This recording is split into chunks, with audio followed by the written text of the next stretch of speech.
peut-être les gens se disaient, ouais, mais comment c'est possible que ouais, ça sort, ça sort, ça sort? Parce que avant que la vidéo sorte, moi j'ai demandé les images, j'ai demandé de voir si on va changer quelque chose ou pas, et si ça me convenait.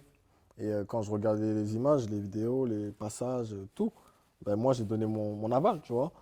Et c'était sans regret parce que c'était ma personne. Quand je regardais la vidéo, je l'ai apprécié parce que je me suis vu euh, là comme je suis, sans détour, tu vois, sans coupage. Non, il faut qu'on fasse ci, il faut qu'on fasse ça. Non, c'était 100% moi et c'est ce que j'ai ressenti et c'est ce que je voulais faire partager aux gens, tu vois. Malgré ce qui est sorti, il n'y a pas des bonnes choses qui sont sorties, mais c'était ma personne, tu vois.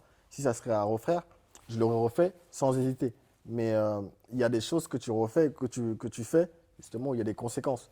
Et c'est ces conséquences-là qui m'ont coûté la canne. Oui, on est d'accord. Quand tu revois finalement tout le truc, il n'y a rien de choquant, rien de rédhibitoire. Tu te dis pas, ouais, peut-être que je peux couper ça, faire ceci, faire cela. Non, tu regardes, tu passes un bon moment et tu. Exact. En fait, sur le coup, quand je regardais, je passais un bon moment et je me dis, il y a rien à couper, tu vois. Et ensuite, quand la vidéo sort et que tu vois les retours des gens, d'autres apprécient, d'autres non, c'est toujours comme ça.